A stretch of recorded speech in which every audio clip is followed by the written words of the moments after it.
Bonjour à tous, c'est le bon Yoshifil. On se retrouve aujourd'hui pour une vidéo classement. Ça sera une catégorie que je ferai de temps en temps, que ça soit sur les jeux vidéo ou sur le cinéma, sur des séries spécifiques. Là aujourd'hui on se retrouve pour du Zelda. Oui, c'est une vidéo classique sur le classement de mes jeux préférés sur Zelda. Mais après, il y aura d'autres classements, pourquoi pas, sur Megaman notamment, ou sur des films qui ont plusieurs opus. Euh, du coup,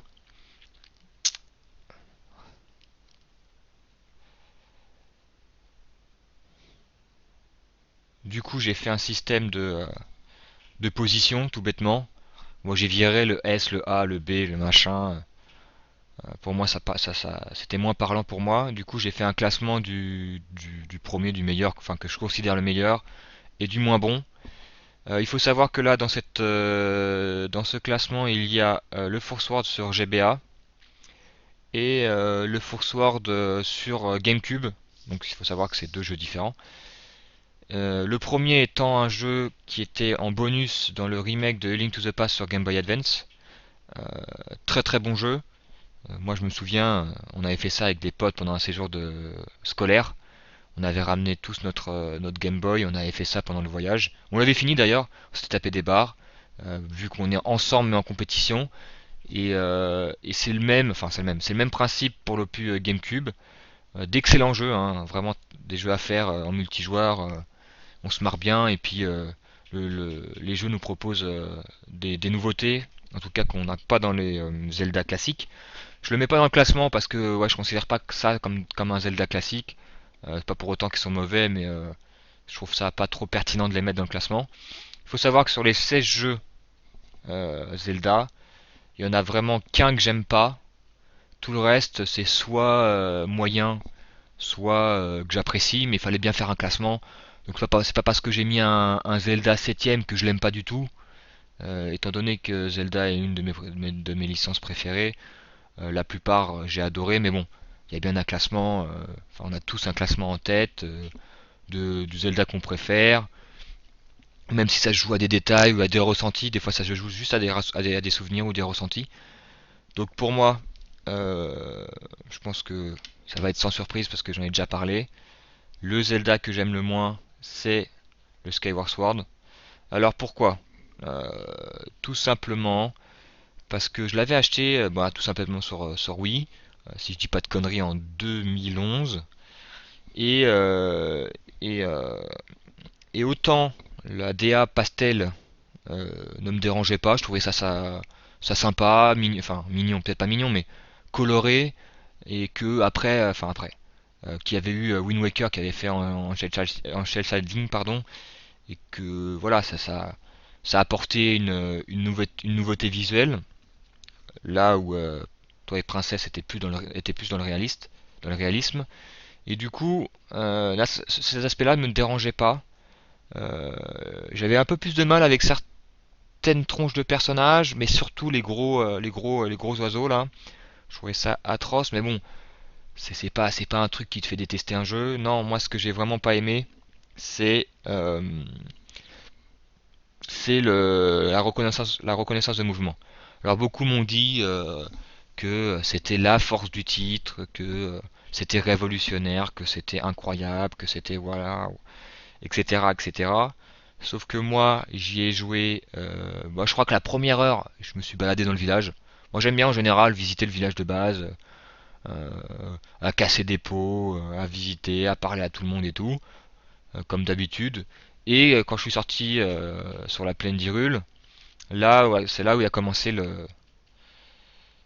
on va pas dire le calvaire, mais les problèmes entre guillemets, c'est-à-dire qu'on sort, on fait un premier combat, reconnaissance de mouvement. Euh, je tiens à préciser que j'étais pas assis affalé sur ma chaise, donc le reconnaissance de mouvement était mauvais, etc., etc. J'étais à hauteur de la barre sensorielle, je sais même plus comment ça s'appelle, la barre, on va l'appeler comme ça, de mouvement. Et du coup, là, ça a commencé à me saouler. Parce que moi, je trouvais pas ça vraiment intuitif. Ça me saoulait vraiment. Et puis le problème c'est que fallait pas le faire ça de temps en temps, mais tout le long du jeu, va falloir utiliser la reconnaissance de mouvement, les combats, les machins. Et voilà. Et moi, j'ai joué au total, j'ai dû jouer 3 heures au jeu et je l'ai complètement abandonné. Sachant que c'est le seul Zelda que j'ai pas fini, ça me saoule un peu d'ailleurs. J'ai fini tous les Zelda à 100%, sauf, enfin quand je dis Zelda, je parle des officiels. Hein. Ne me parlez pas des CDI et compagnie. Hein. Et du coup, j'avoue que ça me gave un peu, ça me fait chier de pas avoir fini ce jeu-là. Mais c'est vrai que la reconnaissance de mouvement n'a pas du tout pris sur moi. Je peux comprendre que certains ont kiffé. Mais c'est un aspect que moi ça a été mais vraiment rédhibitoire quoi. C'est la première fois que ça m'arrive qu'un truc me donne pas envie de faire un Zelda quoi. Mais même un jeu en général, tu peux avoir euh, tu peux avoir quelque chose qui te dérange, mais des licences comme Zelda, Mario, Megaman, j'ai toujours eu quelque chose qui me fait continuer le jeu. Mais là ça m'a vraiment empêché de poursuivre. Et puis sans rajouter le personnage qui te stream toute ton aventure là, à te demander ce qu'il faut que tu fasses. Je sais plus c'est quoi son nom. D'ailleurs, je crois que mon cerveau l'a oublié. Beaucoup se plaignaient de Navi de Ocarina of Time, mais je préférais le Ellison, qui était plutôt mignon. Alors là, le gars il t'interrompt direct quoi. Il te laisse pas parler, ça te coupe. C'est relou de ouf. Enfin, en tout cas, moi personnellement, je trouve ça chiant. Mais c'est surtout le gameplay qui m'a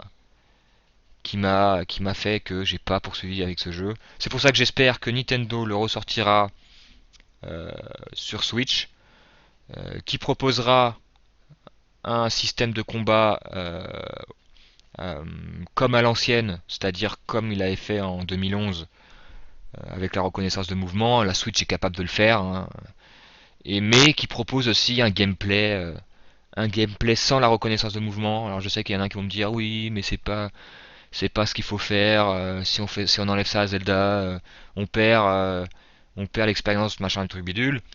C'est ça où je fais pas le jeu. Donc moi personnellement, je préfère qu'ils fassent les deux, que tu puisses faire avec l'un ou un système avec un gameplay, on va dire basique. Mais au moins, ça me donnera l'opportunité de faire le jeu, parce que je sais que ce jeu a des qualités. Mon frère m'a surtout parlé de donjons qui étaient vraiment très bien. Donc ça me saoule de passer à côté à cause du gameplay reconnaissance de mouvement. Donc moi personnellement j'aimerais qu'ils fassent les deux et qu'on puisse choisir nous-mêmes. Et moi je prendrais le gameplay classique pour pouvoir juste finir ce jeu. Et ça se trouve, et bah il va remonter dans mon classement.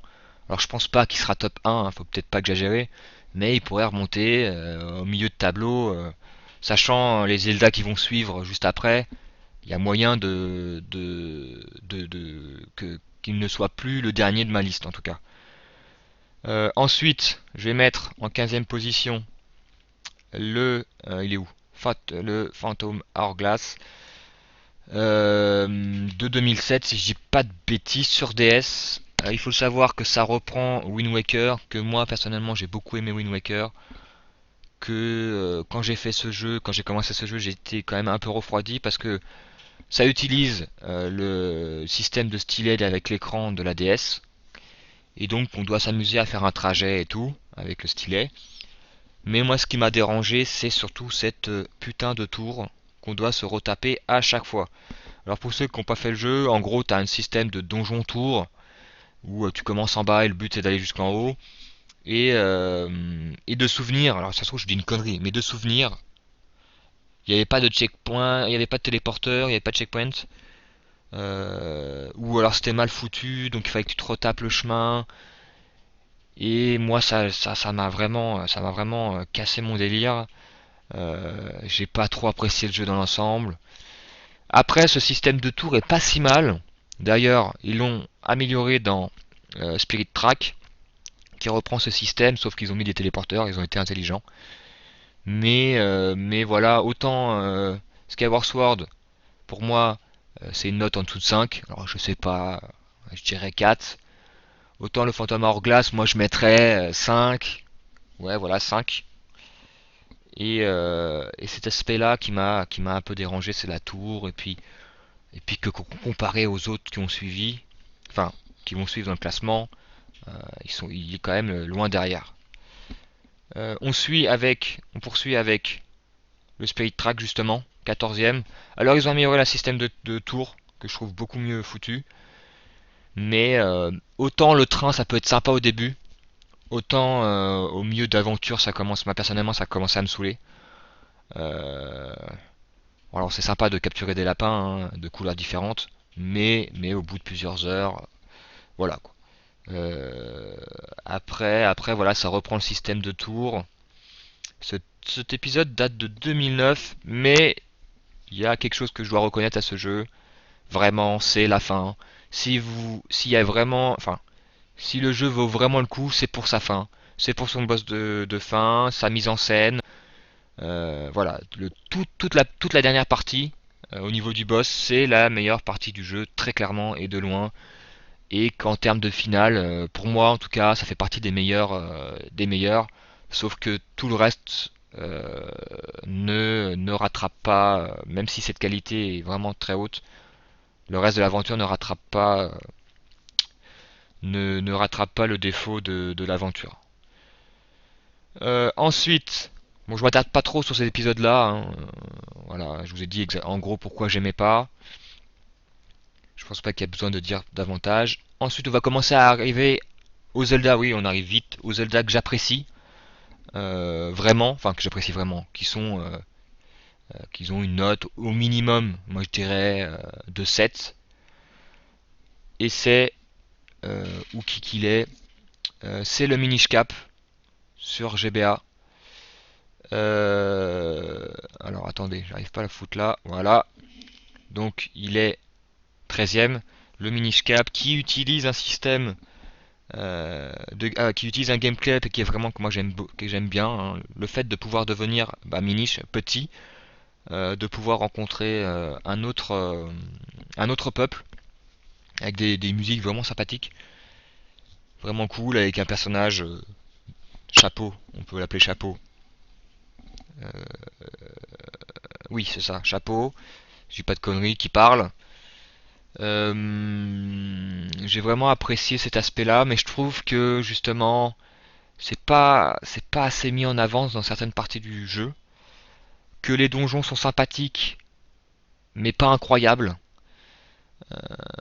Moi, je me souviens que je suis pas resté bloqué, mais je savais pas trop quoi faire. C'était surtout sur la map, la map principale, mais que les donjons, me concernant, j'ai passé ça assez rapidement. De souvenir, il y en a peut-être un où j'ai un poil galéré. Mais moi, ce qui m'a dérangé sur ce jeu, c'était au niveau du challenge. Et que, dans tout classement, on essaye de faire plus ou moins les jeux qu'on a préférés. Et même si ce Zelda, j'ai bien aimé, voilà, je pense que de tête, je lui mettrais 7. Pour moi, il n'a pas assez de qualité pour rattraper les suivants. Et d'ailleurs, en suivant, on va mettre l'Opu GameCube, où qu'il est, voilà, il a, c'est le Twilight Princess. Alors il faut savoir que le Twilight Princess c'était un Zelda qui se voulait quand même réaliste visuellement. Et que c'est le premier Zelda, je crois. Alors je réfléchis. Où pas qu'on se transforme, mais qu'on a une transformation tout du long de l'aventure. J'essaye de chercher parce que Link to the Past, tu peux te transformer en lapin. Mais bon, c'est anecdotique, on va dire. Il me semble pas. Euh, Bien évidemment, on a Majora's Mask avec les masques qui nous permettent de nous transformer en Mojo et compagnie. Mais là, c'est plus on va dire une malédiction, même si le terme est pas exact, qui permet d'avoir deux mondes différents, c'est un jeu qui se veut plus mature, je dirais, dans la réalisation, de manière générale, et en jeu en opus 3D, je pense que c'est celui en dehors de Skyward Sword.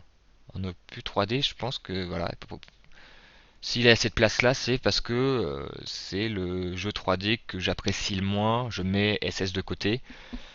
Euh, Après réflexion, parce que j'ai bien aimé l'aventure, il y a des temples, surtout les deux derniers, je crois, ou les trois derniers qui sont vraiment excellents. Mais je trouve que justement, il y a certains villages qui sont tout petits, tout rachitiques, à part Hyrule, que les plaines, ici, il passe pas grand-chose.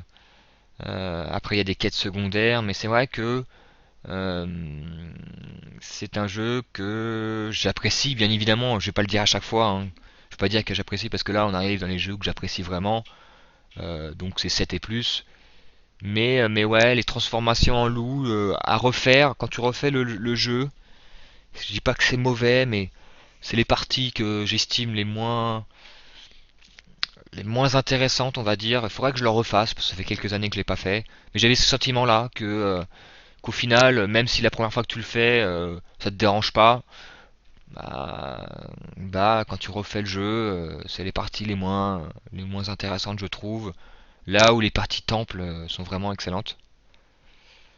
Euh, on va enchaîner avec, faut pas que je me trompe, le Between World sur 3DS. Alors, il est où? Euh, Ah bah tiens, je me suis trompé tout à l'heure. Donc là, le Spirit Track, vous l'avez sûrement vu. Hop, je me suis gouré. Et donc, le Between World, alors, contrairement à certaines personnes avec qui j'ai pu dialoguer, j'ai beaucoup aimé cet opus. Euh, c'est l'un des, pour moi, comme vous pouvez le voir, il y a Phantom est derrière, Spirit Track est derrière, Minish Cap est derrière, en console portable. Parce qu'on retrouve le monde de All Link to the Past, mais avec un gameplay vraiment différent sur le fait qu'on peut pas avoir tous les objets. Enfin, on peut pas avoir tous les objets en même temps, qu'il faut s'amuser à faire une sorte de troc pour ceux qui n'ont pas joué. Et moi j'ai beaucoup aimé cet aspect-là.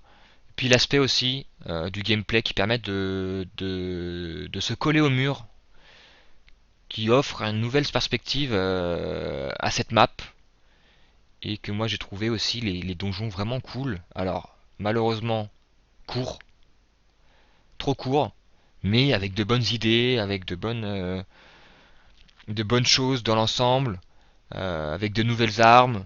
On retrouve certains personnages de Link to the Past, certains disent que c'est un remake ou je sais pas quoi de Link to the Past, je trouve absolument pas. Alors oui, on a la même map, mais tout le reste à côté est différent, les temples sont différents, les objets, il y en a pas mal de différents. L'aventure est quand même complètement changée grâce au pouvoir de se coller au mur. Et donc pour moi c'est un autre jeu quoi. Alors oui, ils ont pris le côté nostalgie de reprendre Link to the Past, peut-être la facilité de reprendre une map existante, mais moi j'ai vraiment accroché à ce jeu et puis qui a de bonnes mélodies également. De toute façon, les musiques, j'y reviendrai plus tard dans d'autres jeux, mais à part exception qui reste une grande qualité dans cette saga. Mais pourquoi il est pas plus haut dans le classement? Bah tout simplement parce que j'ai préféré, ouais, c'est qu'on va dire, les autres opus et que même si les donjons sont cool, ils sont pas aussi, pour moi, ils sont pas aussi marquants que peuvent l'être Link to the Past. Et, euh, et voilà, tout simplement, euh, pas aussi marquant. Qu'est-ce que je pourrais dire? J'arrive pas à bien m'exprimer. Pas aussi marquant. Et puis il y a peut-être aussi le côté nostalgie pour Link to the Past. Euh, ça peut rentrer en ligne de compte, hein. C'est vrai. Ensuite vient le premier opus 2D non portable. Il s'agit de Zelda 2. Euh, un Zelda très très différent des autres. C'est sûrement le plus atypique de la saga. Bon, il faut savoir que dans ces années-là, parce que là, si je dis pas de conneries, on est 87, 86, 87, ouais, 87, et que c'était un peu la mode. Enfin, c'était pas la mode, c'était l'émergence des jeux un peu roleplay, un peu RPG, enfin plus que pouvait être Zelda 1, qui mélangeait un peu jeu de plateforme, relation avec les PNJ, avec des mécaniques de RPG, en vue de côté, parce qu'il faut savoir que c'est le premier Zelda, enfin c'est le premier Zelda à faire de vue de côté, vu que le premier était une vue du dessus, pardon, et ça a beaucoup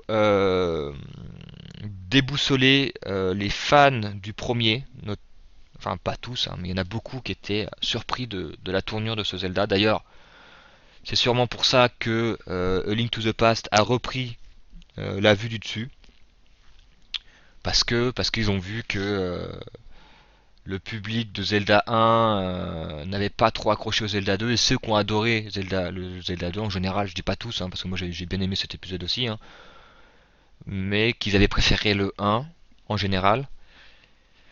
Mais il faut avouer que ce jeu est vraiment très spécial parce qu'en fait c'est un jeu où plus tu joues et plus tu te familiarises avec le gameplay et plus tu vas y arriver et plus ça va te sembler simple. Alors c'est con, on dit comme ça, quand on joue au jeu, il y en a qui ont sûrement fait 1 heure, 2 heures, 3 heures, ils ont pas dépassé. Ils se sont dit oh là là c'est un jeu hardcore, j'y arriverai jamais, il faut pas que j'y joue. Mais c'est l'un des rares Zelda où la progression est aussi comment dire, la progression est aussi comment me dire ça. Ben, on voit une progression dans notre façon de jouer au jeu. Là où par exemple dans Ocarina of Time je prends ce jeu là, mais je peux prendre Majora's Mask, ou je peux prendre Twilight Princess, ou quand tu te familiarises avec le système de combat, le gameplay, bien évidemment au bout de 2 heures tu l'auras plus en main que dès le début, mais tu vas arriver rapidement à le maîtriser, et puis voilà, ton niveau sera à peu près pareil. Là où dans Zelda 2, le début est vraiment très difficile parce que tu as la vue de côté, c'est nouveau. Il faut savoir qu'en 86, c'est très nouveau comme système pour du Zelda. Et du coup, tu te familiarises, tu te dis oh là là, c'est compliqué parce qu'en fait les ennemis te foncent dessus. Faut bien utiliser ton bouclier, faut se baisser pour pouvoir esquiver les projectiles qui viennent du bas ou du haut. Il faut donner des coups au bon timing. Il faut sauter des fois aussi pour esquiver l'adversaire. Et au bout d'un moment, on s'améliore, on voit les techniques pour chaque mob, parce qu'ils n'ont pas tous la même façon de bouger, la même façon d'attaquer, parce qu'il y en a qui ont des boucliers, il y en a qui n'en ont pas. Il y en a que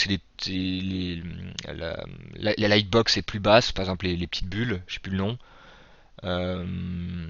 qui sautent d'ailleurs, qui peuvent être chiants. Et donc t'apprends, tu te familiarises avec le gameplay. Au fur et à mesure, tu augmentes, parce qu'il faut savoir que tu as un système d'augmentation dans ce jeu qui est par palier, c'est-à-dire qu'il y a trois façons d'augmenter son personnage. C'est soit on augmente ses cœurs, soit on augmente sa force de frappe, soit on augmente sa barre de magie. Et ça, c'est un système qu'on augmente par des points d'expérience. À chaque fois qu'on tue des ennemis, on gagne, on gagne de l'expérience. Et il y a des objets qui permettent de nous gagner d'expérience. Et à la fin d'un temple, on récupère le temple nous augmente un niveau, un seul niveau, que ça soit en cœur, en endurance ou en force. Donc il y a une petite subtilité qu'il faut s'amuser à augmenter, à essayer d'avoir un niveau avant de finir le temple. Comme ça, on est directement à un niveau complet au lieu d'en avoir la moitié d'un. Par exemple, je dis une connerie, on est à la moitié, il faut 300 d'expérience. À la fin du temple, on arrive à 150 points d'expérience. Et bah le temple, enfin le fait de finir le temple va nous donner 150 pour terminer le niveau. Là où par exemple, si j'étais à 300 et que le prochain niveau était à 800, et bah hop, on aurait pris 500 points d'expérience. Donc il faut savoir, bon ça c'est un système, c'est une combine qu'on découvre pas tout de suite, hein. Moi je sais que je l'ai découvert au bout d'un moment, au bout du cinquième ou sixième temple. Donc voilà, c'est en se disant ah, mais c'est vrai, peut-être pas au bout du cinquième temple, mais c'est vrai que si j'essayais de coordonner, etc., pour pouvoir facilement augmenter mon personnage. Et pendant l'aventure, il va falloir visiter des villages, mais aussi trouver des magies. Parce que les magies, les pouvoirs magiques, on ne les découvre pas, on ne les apprend pas grâce au niveau, mais grâce à des PNJ. Et on peut passer à côté de la moitié des sorts parce que tous les sorts ne sont pas indispensables. Il y en a qui sont indispensables, par exemple la transformation en fée, pour pouvoir passer certains passages qu'on ne peut pas, faire sans le pouvoir de la fée. Mais il y a d'autres pouvoirs, je crois que c'est la boule de feu, qu'on n'est pas obligé d'avoir, ou le pouvoir d'électricité, je sais plus. Il y a des pouvoirs, bah, tu peux le faire sans le jeu, mais ça te facilite pour certains ennemis, pour certains boss. Et il faut avouer que ce Zelda 2, comme le Zelda 1, a mis beaucoup du lore du jeu, de la licence. Il faut savoir que toutes les villes de Zelda 2 deviennent plus tard des races ou des personnages qu'on retrouve qui portent le même nom que certaines villes. Euh, il faut savoir que ils ont mis, voilà, comme le Zelda 1, il a mis le système de cœur. Mais de souvenir, le Zelda 1, c'est des cœurs entiers. Le Zelda 2 également. C'est par la suite qu'ils ont commencé à mettre des quarts de cœur. Je sais plus, j'ai un doute pour le 2. Il me semble que c'était des cœurs complets. Et dans Zelda 2, ça reprend aussi certaines choses du Zelda 1, notamment sur l'aspect des secrets assez bien cachés, voire trop bien cachés, pour notamment sur les cœurs. Et c'est vrai que ce Zelda est très atypique, mais moi je l'aime bien. Alors là, euh, il se trouve être dixième, donc pour certains c'est une mauvaise place. Mais moi j'ai vraiment bien aimé ce jeu. Euh, après c'est vrai que pour en venir à bout, il faut s'accrocher, il faut être patient, il faut réussir à découvrir certains pouvoirs qui sont bien cachés, parler à PNJ, comprendre l'anglais parce que des fois il y a des fautes. Il y a des fautes. Après vous pouvez, il me semble que vous pouvez l'avoir il est ressorti en anglais sur. Ah non, j'étais ambassadeur et il me semble que. Moi je sais plus s'il était en français ou en anglais. Enfin, bref, c'est de l'anglais assez facile, mais des fois il y a des problèmes de traduction. Mais oui, c'est un Zelda. Pour moi, c'est un Zelda à faire qui a lancé beaucoup du lore de la saga. On poursuit avec l'opus saison, sorti en 2001. Alors, je vais parler de cet épisode avec le Edge. Donc, il y avait en 2001 Capcom, avec l'aide de Nintendo, bien évidemment, a créé son Zelda, même si les Zelda Oracle of Season et Oracle of Edge, qui sont deux jeux différents. À l'époque, j'avais été très surpris. Moi, je pensais que ça allait être un système à la Pokémon, à la mort moelle où tu avais deux versions différentes, mais dans les faits, c'était la même aventure, et que du coup, ça se jouait sur certains personnages différents, ou certains objets différents, ou tu as un temple différent, mais je pensais pas que c'était vraiment une aventure différente. Je l'ai appris quelques mois avant sa sortie que, bah non, il proposait deux jeux différents, vraiment, et que, bah, pour la petite histoire, il devait y avoir trois jeux de ce Zelda. Enfin, trois parties. Il devait y avoir le Edge, le Saison, puis je sais plus c'était quoi. L'autre. J'ai plus le nom en tête, il y avait un nom. Et qui dit trois jeux, dit trois Triforce. Ça se voulait un jeu par Triforce, donc sagesse, force, etc., etc. Et ces jeux ont pris un retard monstre parce qu'il y a dû y avoir un problème. Je sais plus exactement c'était quoi le problème. Donc du gros retard. Sont repartis de zéro, il me semble aussi. Le fait qu'ils voulaient faire trois jeux, en ayant pris du retard, le troisième jeu a été abandonné. Certaines particularités de ce jeu ont été disséminées dans Saison et dans Edge, mais la particularité du jeu n'a pas été repris parce que bah, dans Saison, bien évidemment, on peut modifier le temps en hiver, en été, en automne et au printemps pour pouvoir atteindre certaines parties du jeu, de la map, avec, par exemple, je dis une connerie, en hiver la grotte elle est bloquée par la neige, en automne elle est bloquée par des feuilles, et en été, bah, on peut y aller en fait. Et donc du coup, fallait jouer. C'était interactif entre guillemets avec la map. Chaque saison avait un avantage par rapport aux autres. certaines débloquaient certains passages, d'autres des autres. Et dans Edge, c'était par rapport au temps. Et dans l'autre, il devait y avoir une autre mécanique qui n'a pas été reprise. Et je trouve, enfin moi, j'ai toujours voulu, j'aurais bien voulu savoir ce qu'aurait pu donner ce troisième épisode. Mais on peut voir que donc c'était un projet très très ambitieux, vraiment très ambitieux pour l'époque. Donc ils en sont réduits à 2 épisodes. Donc comme j'ai dit tout à l'heure, il faut savoir que c'est 2 épisodes différents, vraiment. Et la particularité, c'est que quand on finit un épisode, par exemple on finit saison, on a un code à la fin, code qu'on peut reprendre en commençant Edge, on met le code et là, à la fin de Edge, on a un temple bonus. Je trouvais ça excellent. Vraiment, de voir l'interactivité entre les deux niveaux, entre les deux jeux, pardon. Et puis surtout de t'offrir 2 aventures vraiment différentes. Moi, j'ai apprécié bien évidemment cet épisode, hein. Comme j'ai dit, depuis Minish, j'ai vraiment accroché à ces Zelda. Il y a des objets vraiment particuliers, vraiment uniques de cet épisode que moi j'adore. Le fait de jouer avec les saisons, qu'on n'a pas qu'on a un boss différent dans ce Zelda et dans Edge aussi.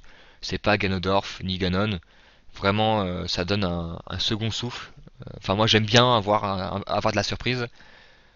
Euh, alors, ce que j'ai pas trop apprécié dans ce jeu, c'est le monde souterrain. Il faut savoir que dans saison, il y a un monde souterrain où il y a des choses à faire, des minerais à récolter, et je sais que moi, ça n'a pas été vraiment la palpitance à ce niveau-là, qu'on doit y aller plusieurs fois, mais vraiment très très bon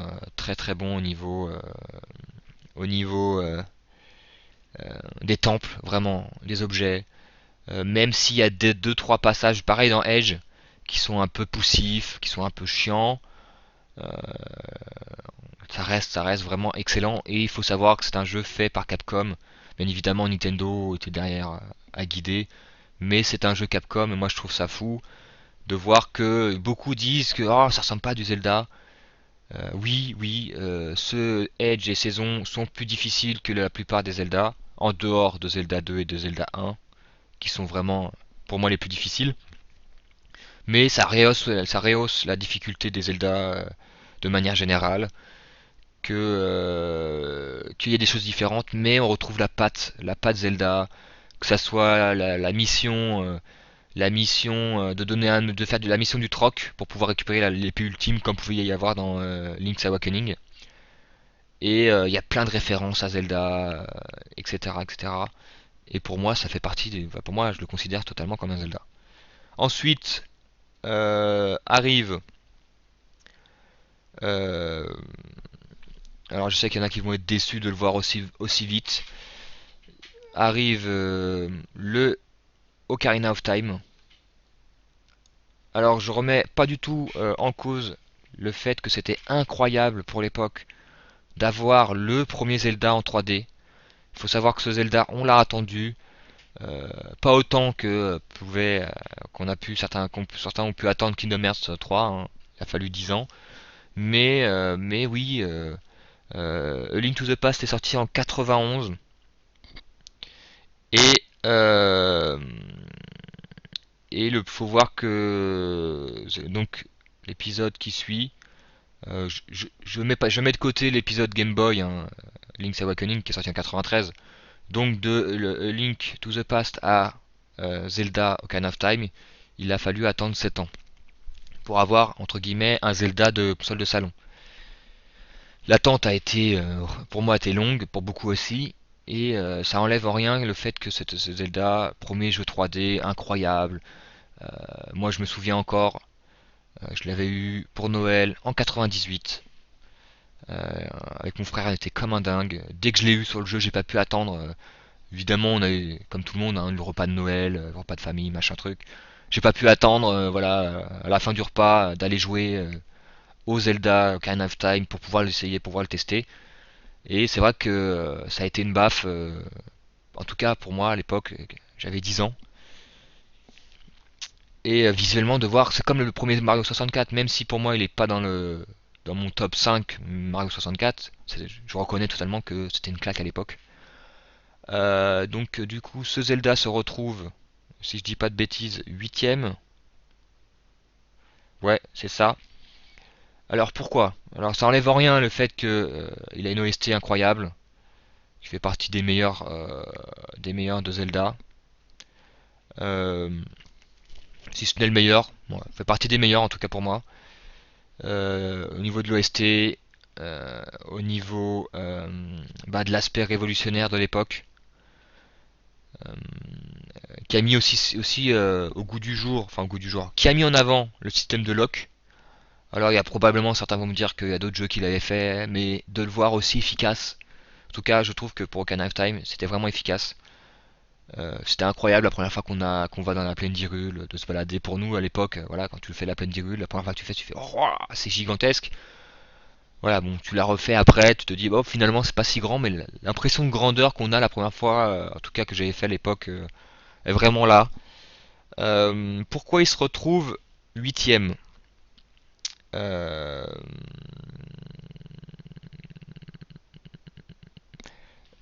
Pourquoi il se retrouve... Ah, mais en fait, j'ai oublié un jeu. J'ai oublié un jeu. Donc Ocarina of Time est septième. Je le mettrai après. Je me suis embrouillé dans mes trucs. Pourquoi il est septième du coup? Pardon, je me suis embrouillé. Bah, même s'il y a des temples incroyables. Voilà, je pense le premier temple que je trouve vraiment très bon. Le premier temple le premier temple quand t'es grand, le temple de la forêt, avec la musique que je trouve vraiment très ambiance forêt. Enfin, pour moi, c'est vraiment très réussi. T'as le temple que j'ai trouvé vraiment excellent, c'est celui-là. Il y a aussi le temple des ombres et le temple dans le désert. Là, ça reste trop. Enfin, surtout le temple de la forêt et le temple du désert. Vraiment, les deux temples excellents du jeu. Je mets l'ombre juste derrière parce que j'ai beaucoup aimé l'aspect jouer avec les murs invisibles, l'aspect l'aspect où en fait tu sautes dans un trou et au final tu as une plateforme. J'ai bien aimé cette mécanique. Alors c'est une mécanique qui est très connue maintenant, mais pour l'époque c'était assez nouveau. Mais c'est vrai que c'est vrai que il y a des temples.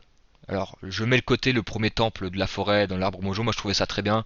La mise en scène était très cool de pouvoir rentrer dans l'arbre mojo, d'avoir l'araignée pour l'époque. Elle faisait presque flipper. Mais avec le recul, j'avais pas trouvé le temple du feu incroyable, ni son boss. J'avais bien aimé la partie avant le temple de l'eau, quand t'es petit, avec Jabu Jabu et tout. Mais la partie intérieure, j'avais pas trouvé ça, j'ai trouvé ça relou. Le temple de l'eau, il y en a beaucoup qui le mettent en référence. Moi, ça a été chiant. J'ai pas pris plaisir à faire ce temple de l'eau. Alors,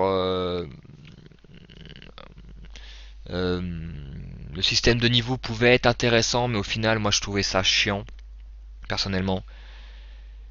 Et le petit reproche que je pouvais lui faire à l'époque, c'est le peu de quêtes secondaires qu'on pouvait avoir dans cet épisode. Alors oui, je suis conscient que c'est le premier épisode 3D, que on peut être indulgent. Je suis indulgent, mais c'est vrai qu'il y a la quête de l'épée Goron. T'as les Sculptulador et des quarts de cœur, mais les quarts de cœur je les mets de côté parce que c'est une quête qu'il y a dans tous les Zelda. Mais voilà, il me manquait quelque chose. La quête des masques, par exemple, je la trouvais pas assez poussée. Bon, il, il- je pouvais pas deviner qu'après ils allaient faire Majora's Mask, hein, mais voilà, il y avait un petit goût. Je sais que beaucoup mettent ce Zelda dans leur top 1, dans leur top 3. Moi je trouve que justement c'est un Zelda que avec des temples, quasiment. Que je sais que beaucoup adorent ça, que pour eux un Zelda c'est que des temples. Moi justement c'est c'est pas ce que je préfère. J'adore les quêtes secondaires d'ailleurs, j'en parlerai plus tard. Les quêtes de secondaires qui m'ont vraiment marqué dans ce Ocarina of Time, il y a des choses qui te marquent bien évidemment. La première fois que tu rentres dans le ventre de Jabu Jabu, Euh, le fait de trouver les flèches, les flèches l'énigme pour trouver les flèches de feu. Enfin voilà, tout le monde sera d'accord pour le fait que c'était quand même incroyable. Mais il fallait bien faire un classement et pour moi je le mettrais septième. Du coup, l'opus que j'ai oublié, c'est le Zelda 1, euh, qui se trouve huitième. Alors Zelda 1 sorti en 86. Ouais, si je dis pas de conneries, ça doit être 86. Le premier Zelda que j'ai fait, le premier jeu qui nous a donné beaucoup de fil à retordre parce que nous on avait commencé les jeux NES avec le Mario Bros premier du nom. Je crois qu'ensuite on avait enchaîné qu'est-ce qu'on avait enchaîné comme jeu? On a dû avoir Galaga peu après. Mais c'est pas pareil, c'était des jeux de Galaga, c'est un jeu de shoot. Et il me semble qu'on avait enchaîné avec Zelda après. Et c'était le premier jeu, même si Mario Bros 1 était difficile pour l'époque, même maintenant ça reste, si tu le fais dans les gîtes, ça reste compliqué. C'est pas donné. Ce Zelda 1, contrairement à Mario, Mario c'est un jeu de plateforme, il y a pas d'énigmes, il faut réussir à joindre l'autre bout. Là où dans Zelda 1 il y a des énigmes, il faut trouver les temples. Il faut réussir à faire les temples. Il faut trouver certains objets pour pouvoir avancer, notamment, par exemple, la viande. Mais il faut savoir que voilà, j'ai un affect particulier avec ce jeu parce que pour moi, c'est le jeu qui a lancé la saga. Avec le Zelda 2, celui qui a fait quasiment tout le lore. Alors pas tout, mais 60%, 70% du lore de Zelda. Les mécaniques, le système d'objets, le fait de récupérer des objets dans un temple qui peut servir pour dans ce temple mais plus tard, les musiques. Alors ouais, les musiques qui marquent même dans Zelda 2, hein, les musiques qui te marquent à tout jamais. Euh, et puis j'avais vraiment kiffé avec mon frère, on avait vraiment kiffé de trouver les donjons et de pouvoir faire des donjons pas forcément dans l'ordre. Alors bien évidemment il y a des donjons que tu pouvais pas faire avant certains autres, mais moi je me souviens, euh, j'avais pas commencé par le premier donjon. Il y a un ordre, il y a le donjon 1, 2, 3, 4, et il me semble que j'avais commencé par le donjon 2, qui se trouvait à l'est de notre début de notre position quand on commence, par exemple. Et il me semble que j'avais trouvé le donjon 3 après. Alors que le donjon 1 est facile à trouver, mais j'avais cherché à droite, j'avais cherché à gauche avant d'aller au nord. Et j'avais trouvé cet aspect vraiment incroyable.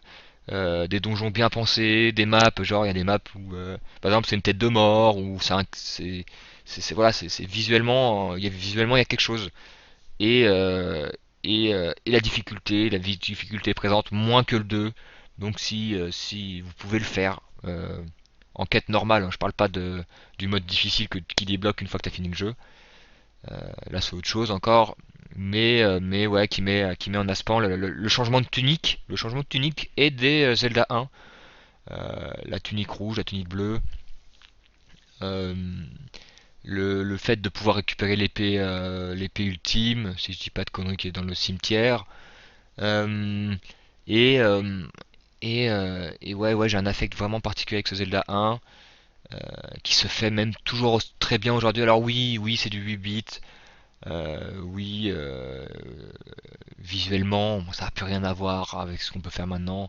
Mais c'est pas moche pour autant. C'est pas moche pour autant, loin de là. Enfin, loin de là. Moi, je suis assez.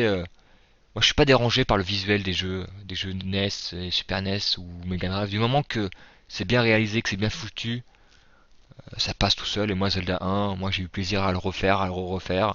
Je sais pas combien de fois j'ai dû le faire. Et je dois être à une pas loin de 10 fois au total. Alors, peut-être pas 10 fois, mais il doit pas être loin. Et, euh, et j'aime beaucoup ce jeu. Alors, bien évidemment, il fallait faire un classement.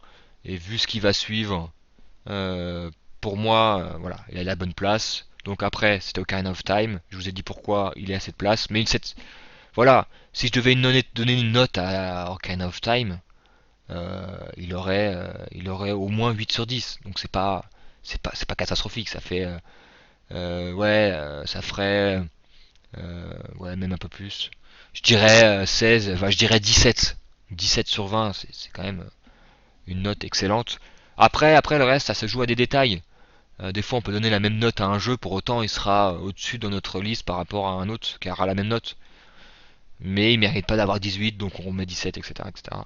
Donc ensuite, on suit avec Link's Awakening, que je mets sixième. Euh, il faut savoir que moi, j'ai pas fait Link's Awakening sur Game Boy. Je l'ai fait sur Game Boy Color avec la version DX. Parce que j'avais pas la Game Boy, tout simplement. Que j'ai acheté la Game Boy Color à l'époque 600, non, 500 francs. Ouais, ça remonte, hein. Bon, pour les plus jeunes, ouais, c'était en francs encore à l'époque. 500 francs que je l'avais acheté, la Game Boy Color, pour pouvoir me prendre Pokémon. Et que du coup, bah, par la suite, j'ai pris ce Zelda, j'ai pris Wario Land 2, etc., etc. Et que moi, j'avais vraiment accroché à ce jeu pour son ambiance onirique, pour son côté rêve. C'est vraiment le jeu qui a une des meilleures ambiances avec Majora's Mask pour moi. C'est les deux jeux avec une ambiance vraiment particulière, euh, mélancolique, vraiment avec. Et puis on parle d'un jeu qui était fait sur Game Boy quand même. Et là, tu vois que à l'époque, ils se foutaient pas de notre gueule. Euh, on voit que le jeu exploite complètement la Game Boy ou la Game Boy Color, hein, comme vous voulez, avec avec un visuel vraiment bien réussi, avec le système d'objets qui revient dans ce Zelda, des temples que je trouve cool, mais bien trop simples. Il est vrai que pour moi, Link's Awakening fait partie des Zelda les plus simples de la saga. Euh, c'est pas que c'est donné, mais pas loin. J'enlève les énigmes, hein. Mais même les énigmes, c'est pas des énigmes extrêmement complexes. À part la tour du faucon, je sais plus. C'est quoi le nom? C'est la tour, ouais, c'est la tour du faucon, je crois. Le nom du temple. Où c'est pas évident de pouvoir. C'est le sixième ou septième temple. Et pas du tout évident de le finir. Je mets ce temple de côté. Tout le reste, les énigmes, ou le fait de parcourir ce niveau, ces temples, ne pose pas grande difficulté. La difficulté qui peut se poser, c'est sur la map. Il y a un passage notamment pour rejoindre l'est de la map où il faut trouver un passage précis et on peut rester bloqué sur ce passage si on n'arrive pas à trouver le bon endroit. Mais en dehors de ce petit truc et de la tour, il est vraiment très très très abordable. Donc voilà, si vous voulez faire un Zelda vraiment abordable, je vous conseille Link's Awakening, euh, que ça soit sur Game Boy, Game Boy Color ou sur Switch dernièrement. Et, euh, et j'ai vraiment vraiment beaucoup aimé la fin. Alors je ferai peut-être une vidéo sur ce Link's Awakening, parce que pour moi la fin n'est pas aussi claire que certains le disent, sur le fait que je vais pas spoiler parce que pour ceux qui l'ont pas fait, mais il y a une fin qui revient souvent, qui est pour moi, enfin qui est entre guillemets la plus simple ou la plus logique, mais c'est pas celle en quoi je crois. Je pense pas, enfin moi je crois pas à ça. Parce que il y a une fin, il y a une vraie fin. Si on fait le jeu sans mourir de souvenirs, on a une fin différente, légèrement différente, hein. C'est pas incroyable, donc il y a une petite chose qui fait que pour moi, c'est pas aussi facile. Donc je ferai une vidéo développant ma théorie que je n'ai pas vue sur le net. Alors j'ai peut-être mal cherché. Donc ce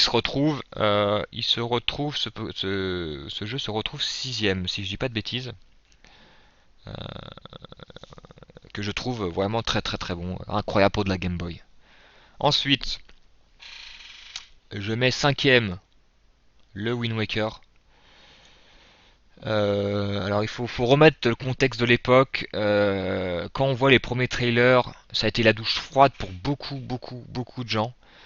Ils s'attendaient après Majora, ils s'attendaient à un jeu, on va dire plus mature, plus réaliste. Ce qui est arrivé avec Twilight Princess, hein, qui est arrivé quelques années plus tard, 5 ans, je dis pas de conneries parce que ce Zelda date de 2002, je crois, Et ça a été un peu la douche froide. Quand on remet à l'époque, je me souviens des gens de l'époque, que ça soit des ados ou des adultes. Moi, je sais que moi j'étais super content de voir le shell shading. Moi, j'étais vraiment convaincu. Mais après, en 2002, j'avais quoi? J'avais 14 ans, 15 ans à sa sortie. Et, euh, et, euh, et c'est vrai que moi j'avais vraiment accroché à cet aspect visuel parce qu'on n'avait pas vu ça ailleurs. euh, que je trouvais que ça se prêtait vraiment bien à la licence Zelda et que bah, j'avais eu une bonne impression déjà. Et puis bah, bon, après faut rappeler après les magazines ont boité le pas, ils ont mis des notes. Je crois que c'est le seul Zelda qui a eu 10 sur 10 en magazine. Si j'ai pas de bêtises, hein. J'ai pas toutes les notes.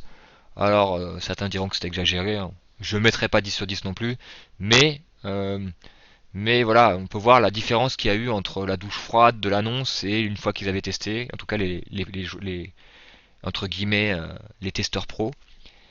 Et moi j'avais vraiment kiffé parce qu'il y avait, il y avait cette impression de liberté. Alors oui, au début, surtout au début, on est guidé, on peut pas aller partout. Euh, le roi nous rappelle, pas le roi, enfin si, le roi nous rappelle à l'ordre souvent. J'ai pas envie de spoiler donc, nous rappelle souvent à l'ordre qu'on peut pas passer par-ci, qu'on peut pas passer par-là.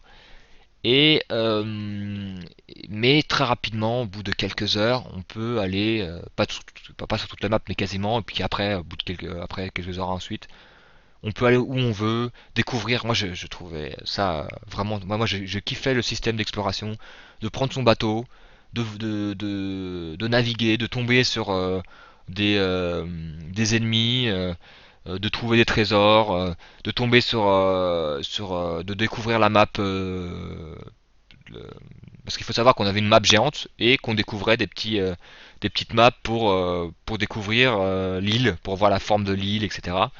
Et de visiter les îles, de trouver les trésors, de trouver les quarts de cœur, la pêche, etc., etc. Moi, franchement, j'avais surkiffé cet aspect-là du jeu.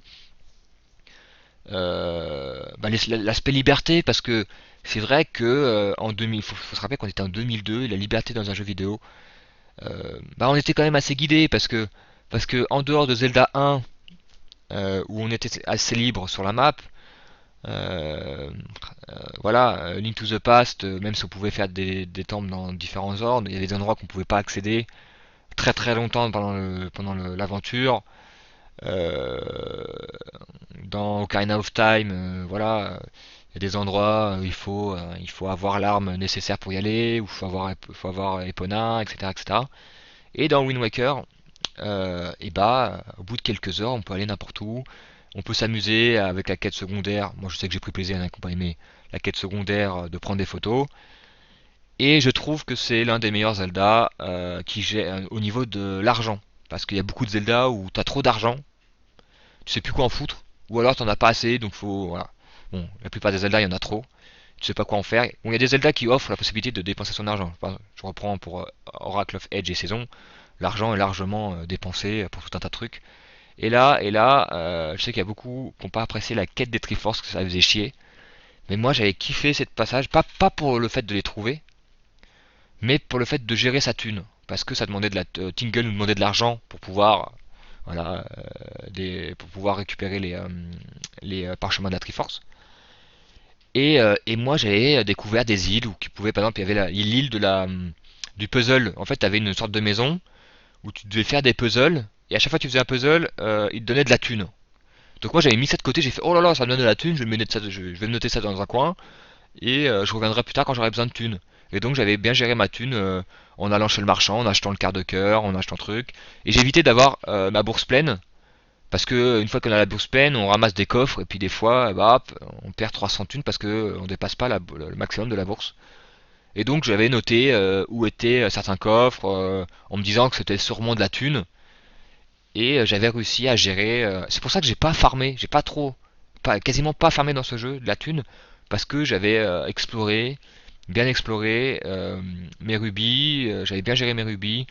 Il suffisait de retourner dans certains passages. Puis ça me forçait entre guillemets aussi à retourner dans certaines îles que j'avais dit bah je ferai plus tard, où j'avais pas l'objet adéquat, parce que des passages, il fallait la bombe, et puis qu'au début de l'aventure t'as pas la bombe. Et puis hop, tu passes, tu t'y vas et tu fouilles, ça te permet de refouiller. Et moi j'avais kiffé cet aspect-là, vraiment. Tout l'aspect. Puis les temples étaient vraiment pas mauvais. Il y en avait pas. Certains se plaignaient qu'il n'y en avait pas assez. Moi j'ai trouvé ça vraiment bien.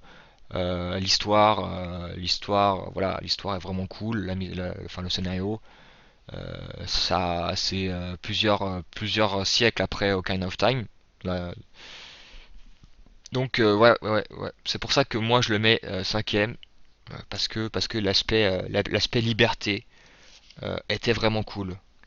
Ensuite, je mets le Edge. Donc j'en ai parlé beaucoup tout à l'heure avec le saison. Donc je vais pas revenir sur l'aspect double jeu. Pourquoi le Edge se retrouve aussi loin par rapport à la saison? Parce que moi j'avais dit que saison, j'avais du mal avec le monde souterrain. Mais je trouve que les temples, dans l'ensemble, j'ai plus apprécié les temples. J'ai plus apprécié certains passages. J'ai bien aimé l'aspect tour, la construction de la tour, le fait de jouer avec le temps. Moi, ça me parle plus que les saisons, même si les saisons c'est très bien. Je dirais que l'objet secondaire, il y a un objet secondaire, enfin un objet qu'on récupère qui est bien, qui est vraiment top dans la saison. Si je devais donner un avantage à la saison, c'est ça. Je sais plus c'était quoi le nom, c'était l'aimant, qui jouait avec le positif et négatif pour attirer ou repousser les objets. Il me semble que c'était ça, mais je sais plus c'était quoi le nom. Et Edge, il y a certains passages qui m'ont marqué, j'ai vraiment kiffé. Les musiques, j'ai pas parlé des musiques des saisons, et Edge sont vraiment très cool. Pour des jeux faits par Capcom, hein, je rappelle.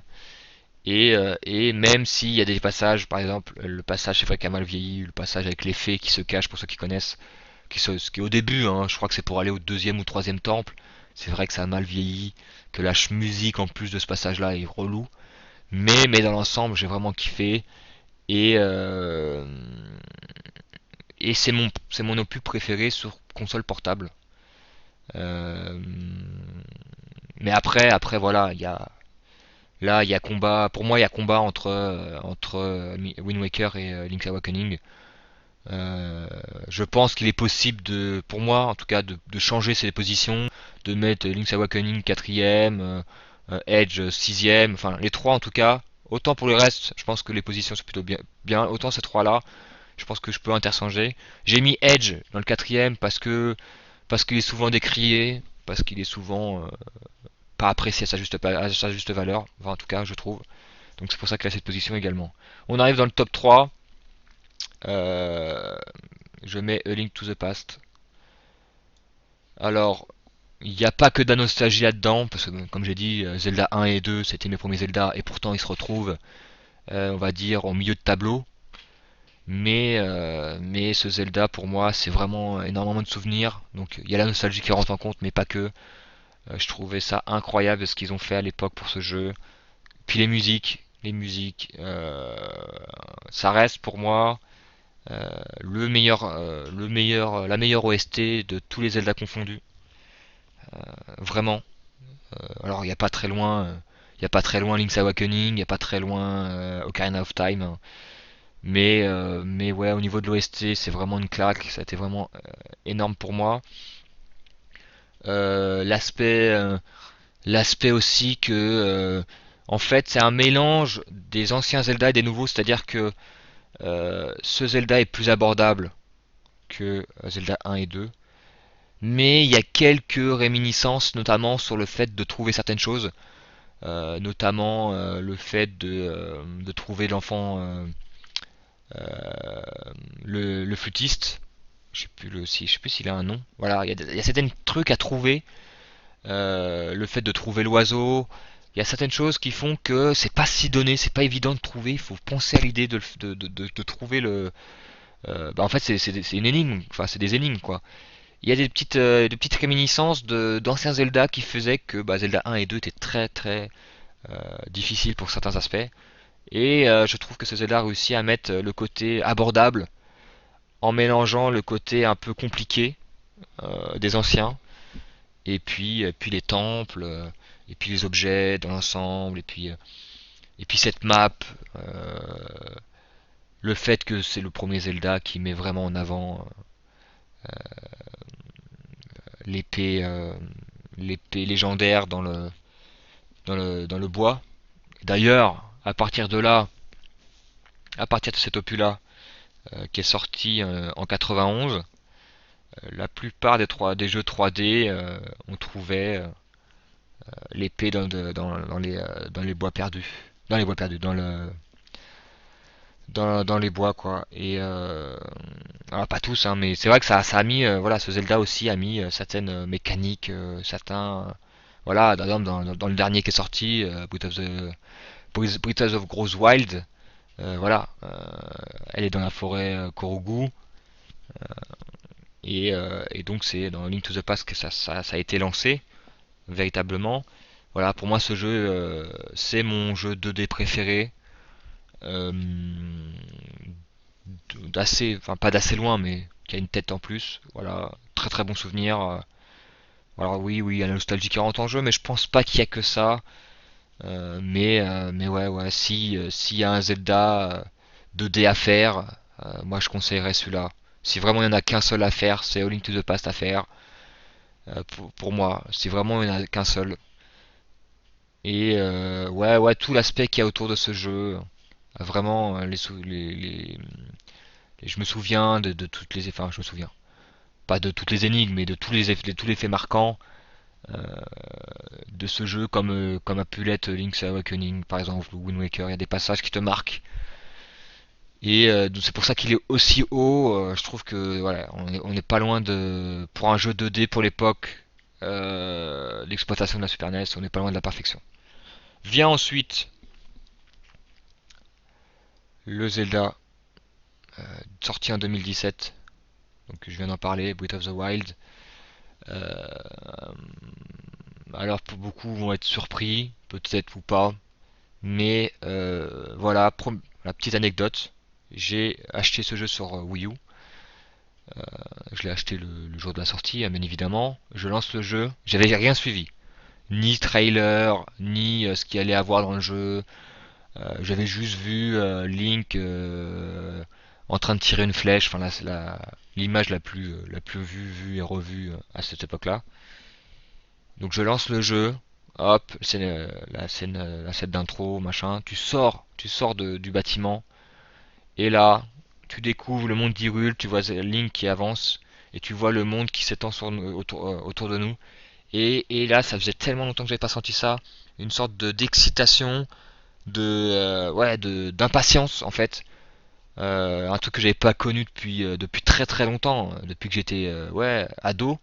C'est vrai que voilà, ce Zelda m'a redonné euh, une réelle envie en fait. Alors je dis pas que les autres jeux m'ont pas donné envie, mais il y avait vraiment une excitation, et il n'y a pas eu que ça. J'ai pas été déçu de la façon globale. Pour ceux qui comprennent, il y en a qui comprennent pas, mais on n'a pas eu un jeu aussi libre depuis Zelda 1 dans cette licence. Zelda 1, à l'époque, pour ceux qui savent, enfin, pour ceux qui n'ont pas connu, c'était, on aurait pu dire, Zelda 1, c'est un open world, vraiment. Alors ce terme n'existait pas à l'époque, c'était pas un mot à la mode. Euh, Là, après, en 2015, c'était un mot, tout le monde avait le nouvel open world de tel ou tel jeu, etc. Il faut savoir que Zelda 1, c'est l'un des premiers jeux qui offrait, entre guillemets, un open world. Et quand tu repenses à ça, tu dis que c'était quand même incroyable pour un jeu 8 bits. Et là, ce Zelda renoue avec Zelda 1, et moi je trouvais ça vraiment énorme.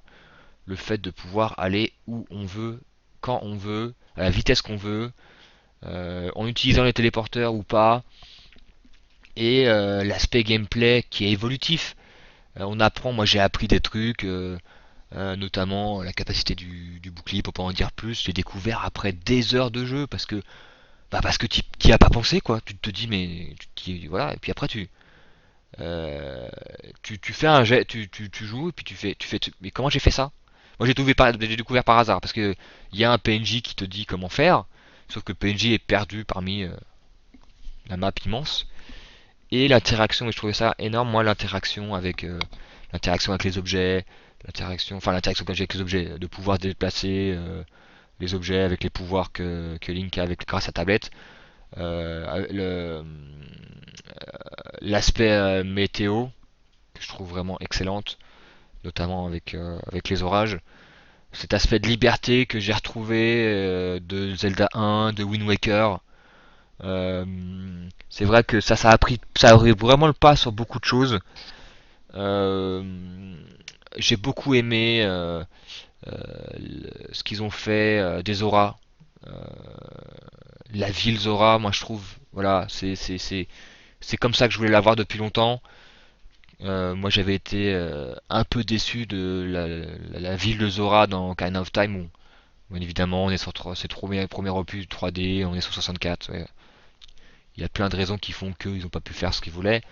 Mais là, je trouve que c'est le peuple le mieux représenté dans ce Zelda. Que ça faisait longtemps que je voulais voir une ville comme ça avec des auras aussi bien foutues. Enfin, pour moi en tout cas. Puis je sais que ça a été beaucoup décrié, mais j'ai adoré l'OST de ce jeu. Alors oui, c'est par partie, on va dire. C'est euh, c'est pas tout du long. Mais bon, je pense que si on avait eu une musique euh, non-stop dans la plaine, les gens auraient râlé en disant que c'est répétitif, comme a pu avoir Dragon Quest 11, si je dis pas de conneries. Enfin, le dernier sorti, il y a beaucoup qui se plaignaient de cette musique de fanfare qu'on a du non-stop du début à la fin. Voilà, au moins dans ce Zelda, ça c'est des bruitages. Moi, ça m'a pas dérangé et les musiques, voilà, quand t'entends la musique du prince ou de ouais, du prince ou du village des Piaf, ou voilà, moi je trouve que des musiques énormes. Voilà, j'ai kiffé le système de donjons, de pouvoir interagir avec les donjons. Moi je trouve ça énorme. Il y en a beaucoup qui n'ont pas apprécié, moi je trouve ça énorme de pouvoir interagir avec le donjon. Euh, Il y a beaucoup qui se plaignaient du fait que, ah oui, en une demi-heure on finit le temple. Non, non, on ne finit pas le temple en une demi-heure. Si on prend, je dis, on visite le temple et tout, il y en a pour une heure. Grosso modo, plus ou moins une heure. Beaucoup diront que c'est peu, mais rappelez-vous, je mets Majora's Mask de côté, faites la plupart des jeux Zelda, vous dépasserez rarement une heure. Donc Ocarina of Time, la plupart des temples font une heure, sauf le temple de l'eau si vous vous perdez, et le dernier temple, parce qu'il faut revenir adulte et enfant, et qu'il est très long. Voilà, exception pour Ocarina of Time. Voilà, Link's Awakening, tu mets moins d'une heure dans les temples. Euh, voilà, la plupart, je dis pas que vous dépassez pas une, mais voilà, moi c'est pas une critique que, voilà, c'est une critique qu'on peut faire dans la série globale. Oui, on aurait pu, moi ça m'aurait pas déplu d'avoir plus long, hein, je dis pas le contraire, mais c'est pas un truc qu'on peut reprocher que à ce Zelda.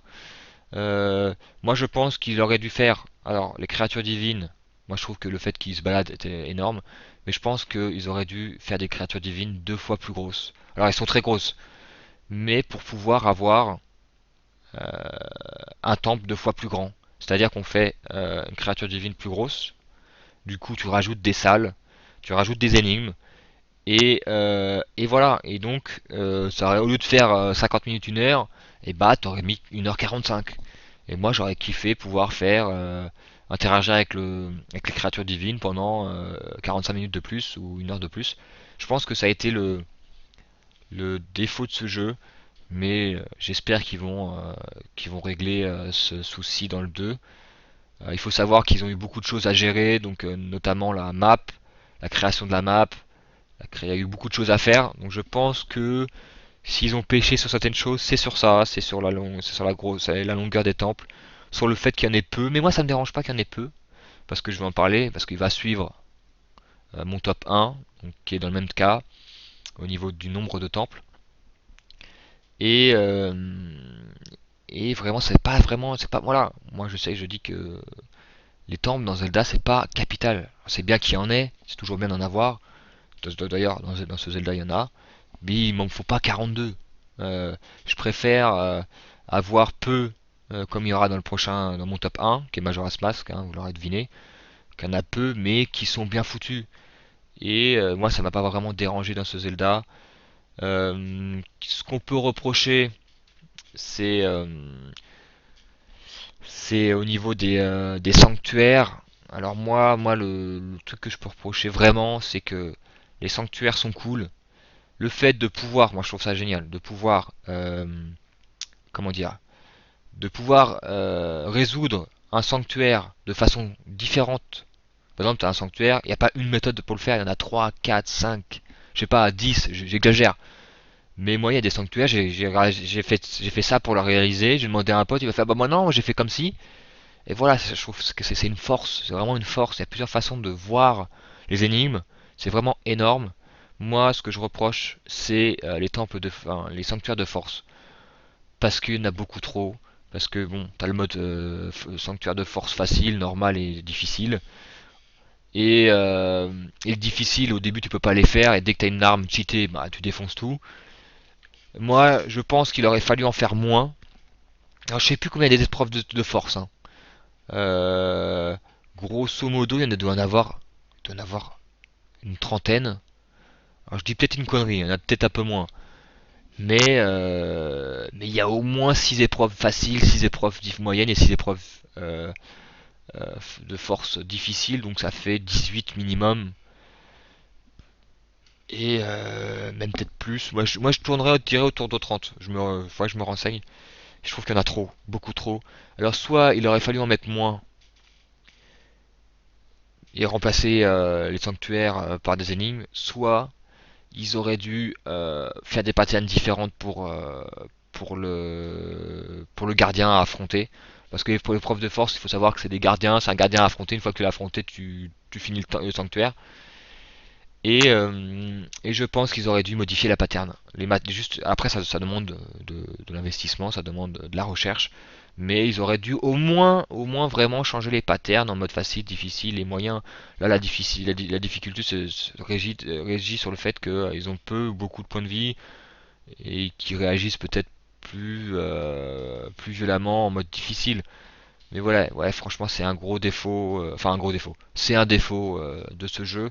Faut savoir que je l'ai fini à 100% sans le radar, le tut-tut là. Parce que moi, ça, je considère que c'est un jeu d'exploration et que le tut-tut.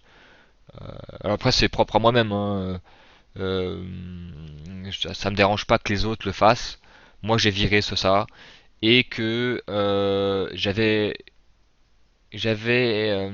fait sur Wii U, j'en avais trouvé 100. Et l'été dernier, je l'ai fait sur Switch. On me l'a prêté, hein, je vous rassure, je l'ai pas racheté. Et, euh, et j'avais une petite crainte, c'était le fait de la rejouabilité de ce jeu. Parce que je me disais, oh, est-ce qu'il va être rejouable? Et bah, il faut savoir que j'ai rejoué et que j'ai kiffé. Alors, j'ai pas kiffé autant que la première fois, c'est normal, mais tous les Zelda, une fois que tu l'as refait, voilà. Mais j'ai kiffé refaire les temples dans certains ordres différents, de chercher les temples qui me manquaient. Il faut savoir que j'ai trouvé les 120 temples sans Solus et sans le radar. Je pense que j'ai eu un peu de chance parce que j'ai trouvé la plupart des temples difficiles, enfin difficilement trouvables, sanctuaires quand je pas temple sanctuaire. Tous ceux qui étaient vraiment bien cachés, d'ailleurs il y en avait un, fallait péter un mur pour le trouver, etc., etc. Dans les montagnes enneigées pour ceux qui connaissent, avec la porte. Parce que, voilà, j'ai mis du temps à trouver l'énigme. Et il n'y en avait qu'une seule. Il y en avait qu'un seul vraiment. Après les autres c'était j'avais mal, enfin c'était pas facile à trouver. Mais mais en passant au-dessus de certains, enfin un temple surtout, je me souviens qui était en fait il y avait un petit trou et en fait tu le voyais en passant. Et il y avait que ce, il fallait l'avoir en planeur. Et il y en avait un seul, avec grâce aux lianes. Il fallait brûler les lianes pour le faire découvrir. Je crois que c'est le dernier que j'ai trouvé. Et celui-là, j'ai mis du temps à le trouver vraiment. Et comment j'ai fait pour trouver? Ben en fait, simplement, grâce au DLC qui font que on a notre trajet, ce qu'on a fait avec notre personnage, et ben j'ai visité tous les coins où j'avais pas visité sur la map. Il y avait des zones de No Man's Land, on va dire, que je n'avais pas du tout visité. Sur la map, ça paraît pas gros, mais une fois que tu y es, ça paraît gros. Et donc petit à petit j'ai réussi à faire. Alors je sais qu'il y en a qui trouvent ça fastidieux, moi je trouve ça énorme. Enfin, moi j'ai vraiment kiffé. Et petite parenthèse là pour le DLC, j'ai vraiment kiffé le DLC principal avec le fait de revoir les euh, les prodiges, le fait qu'on ait un cinquième temple. Vraiment, vraiment, moi j'ai vraiment kiffé le. Après le reste, le fait de trouver des trésors, c'était sympathique, mais il y en a trop, il y en a trop, il y en a trop. Mais ouais, le DLC est vraiment très bien. Et du coup, c'est pour ça que ce Zelda se trouve deuxième, parce que moi ça a été une claque, ça a été une claque, plus que Ocarina of Time pour ma part, que ça soit visuellement, parce que beaucoup disent que c'est moche, moi je trouve ça, la map, moi je trouve ce Zelda très beau. J'ai vraiment kiffé. Alors oui, il y a des défauts, mais moi le plaisir que j'ai eu à faire à ce jeu a largement dépassé ses défauts. Vraiment, vraiment, vraiment. Euh, voilà, en plus du bémol des sanctuaires de force, je dirais que le village Goron n'est pas ouf. Enfin moi personnellement j'ai été déçu du village Goron euh, dans l'ensemble. Si vraiment il y a un truc vraiment que je trouve, voilà, pour moi, c'est le peuple qui a été le moins travaillé. Alors je sais pas si c'est voulu ou pas voulu, s'ils ont manqué de temps, voilà. Ça a été Il faut savoir que dans ma première run, je l'avais fait en dernier, j'ai été très déçu des Gorons. Après j'ai bien kiffé j'ai bien kiffé Zora. J'ai kiffé les Piaf parce que c'est les meilleures quêtes secondaires avec les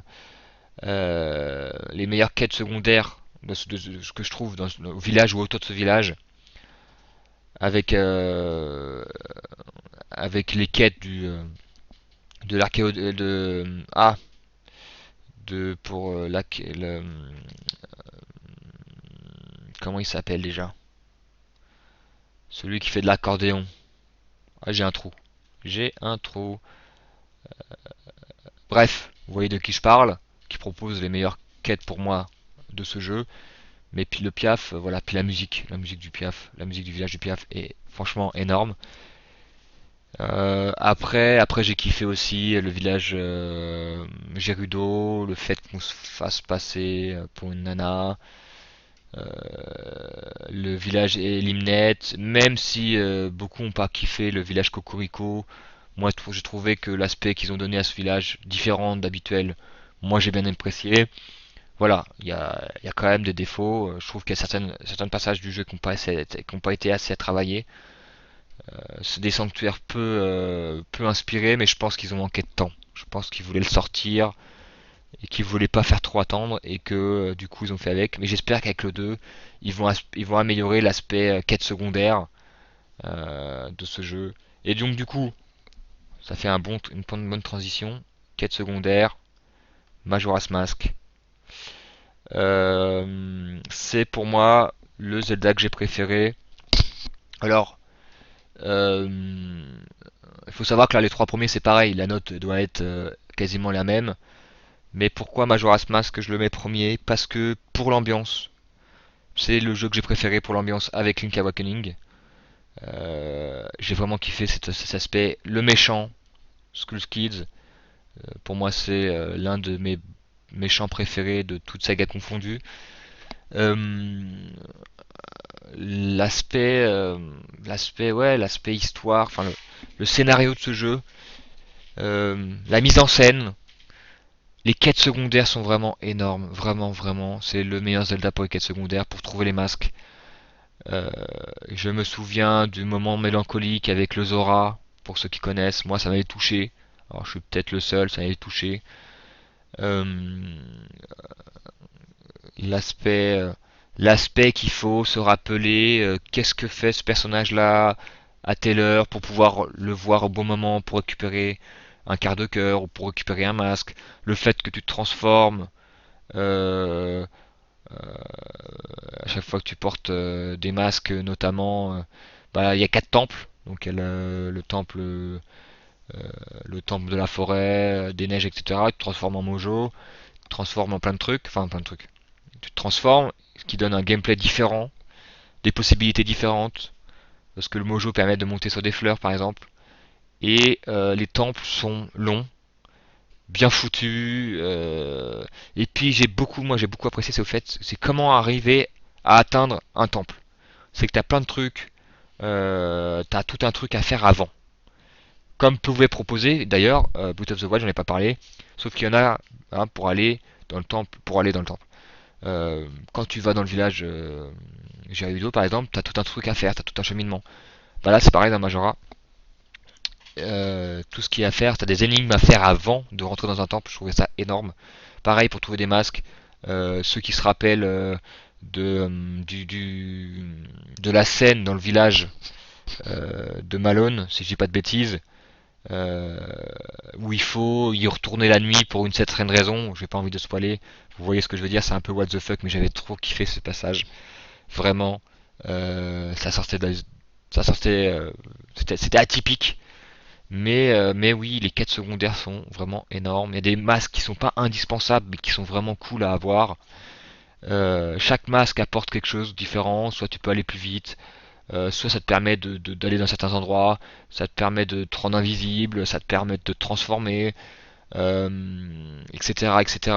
Tu peux te faire, si tu portes un masque, tu peux aller dans, il me semble, dans certains bâtiments, si je dis pas de conneries. Et puis pour ceux qui ont connu Majora's Mask, tout le monde se rappelle du masque des amoureux, hein, qui est très, pas chiant, très long et très difficile à faire.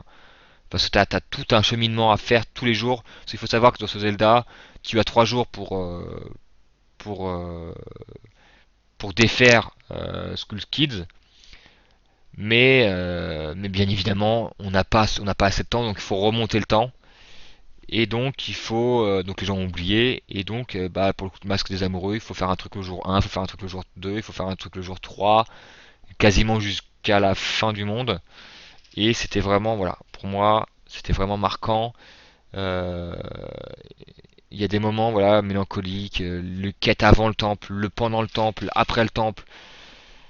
Moi, c'est vraiment le Zelda quête secondaire, sans oublier l'aspect quête principale. Hein. Les temples sont très bons. Après, je pense que certains n'ont pas apprécié ce Zelda parce que l'ambiance trop sombre peut-être, le fait de devoir remonter le temps. Alors, je précise que ce jeu est ressorti sur 3DS, que le système est entre guillemets simplifié, mais il faut quand même revenir en arrière.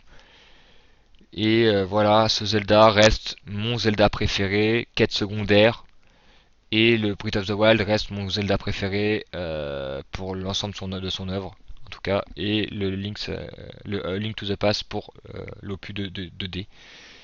Et voilà, vous l'aurez peut-être sûrement compris, ça fait partie des séries que je préfère, euh, toutes séries confondues. Hein.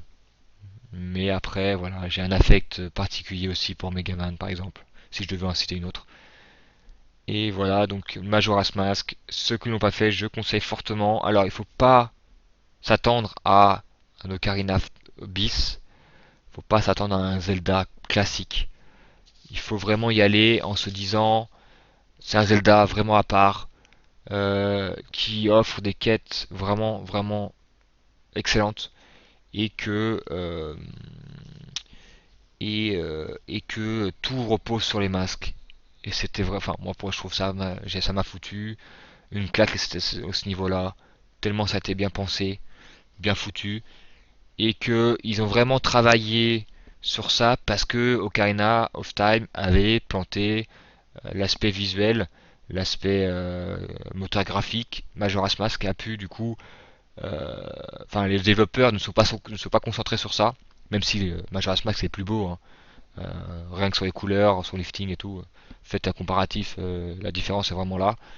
Et j'espère en tout cas que Breath of the Wild 2 fera pareil, c'est-à-dire qu'ils vont reprendre le même moteur, qui vont l'améliorer bien évidemment, et qui vont s'attarder sur tout l'aspect euh, quête secondaire, vraiment mettre en avant les quêtes secondaires, avec des bons temples, parce que tout l'aspect moteur, là où ça demandait beaucoup de plus de travail pour Nintendo, là ils auront la possibilité de reprendre ce travail et de tout mettre sur l'aspect mise en scène, l'aspect ambiance comme a pu faire Majora's Mask, etc. etc.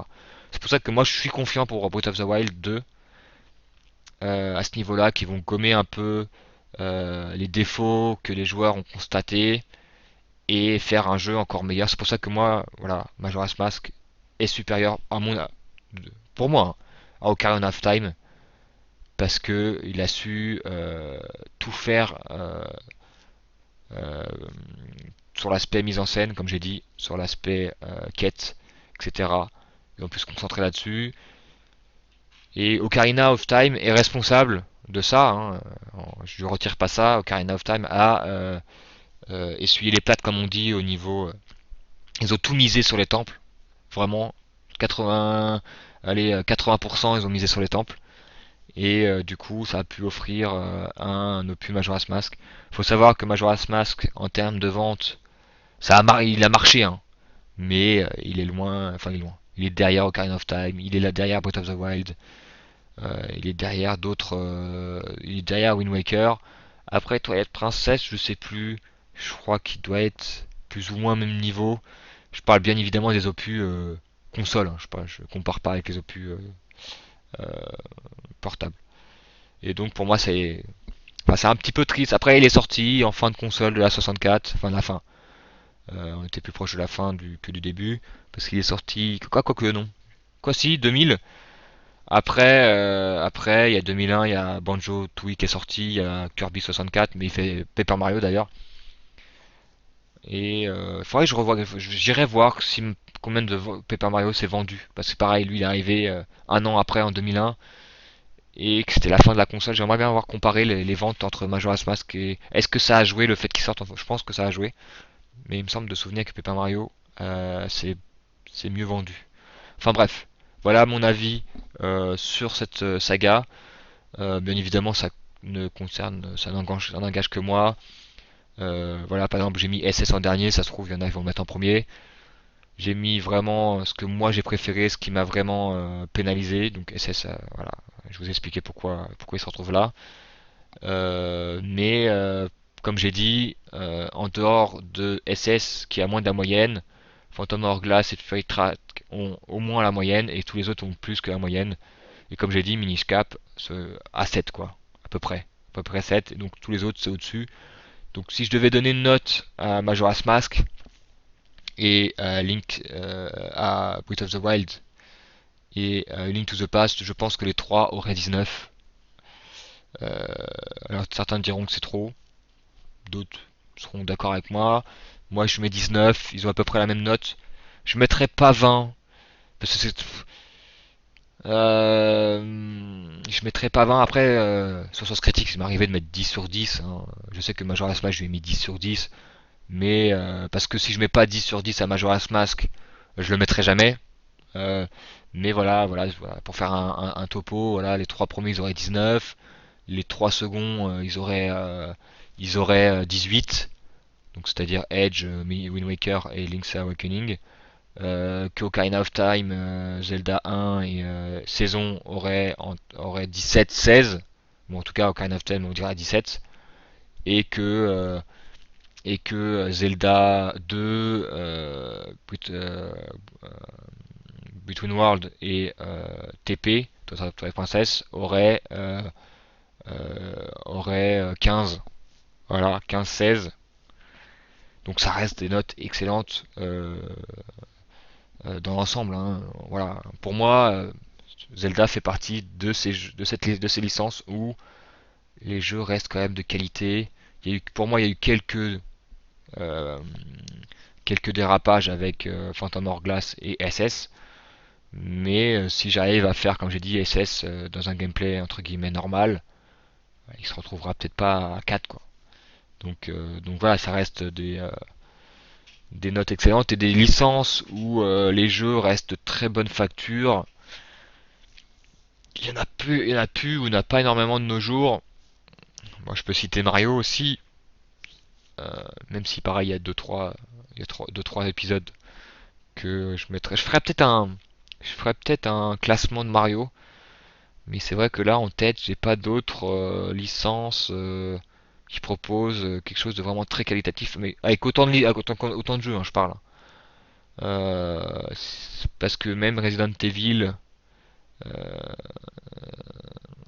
il n'y a pas cette, en tout cas pour moi, il n'y a pas cette rigueur. Il y a des opus que j'ai pas du tout accroché. Pour citer des gros trucs, Metal Slug c'est pareil, bah, pas Metal Slug, Metal Gear Solid pardon.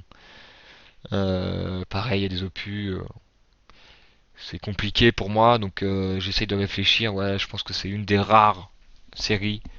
Même Megaman, alors si on sépare Megaman NES des autres avec Megaman X et des autres opus, si on peut faire, ça reste de la qualité. Mais si on mélange tous les Megaman par exemple, il y a plus d'un épisode, notamment les épisodes PlayStation, pour ne pas les citer, c'est compliqué. C'est compliqué. Donc voilà, ça prouve que malgré le temps, malgré le premier épisode qui date de 86 à 2017, ça reste une licence vraiment très très bonne, très reconnue et qui est une des plus populaires à ce jour. Et je pense que ce n'est pas volé. Alors je peux comprendre qu'on n'apprécie pas les Zelda parce que c'est le jeu, enfin, le, le côté action adventure, c'est possible. Hein. Moi, il y a des genres de jeux, genre les RPG occidentaux, c'est pas ma tasse de thé, mais c'est quasiment tous les jeux occidentaux, RPG occidentaux que j'apprécie pas. Donc ça vient plutôt de moi que du genre, je pense. Donc voilà. Donc c'était ma conclusion. Je pense que j'ai tout dit. Il y a des jeux que je me suis plus attardé que d'autres parce que voilà, j'ai plus gros affect pour Majora's Mask, pour Link to the Past par exemple. Donc et puis voilà, j'avais pas grand chose à dire sur Phantom Hourglass ou sur Spirit Track. Voilà, moi je conseille de faire tous les Zelda, mais dans l'ensemble, je pense que beaucoup seront d'accord avec moi, pas tous, parce que j'ai rencontré des gens que Phantom Hourglass c'est leur opus portable préféré.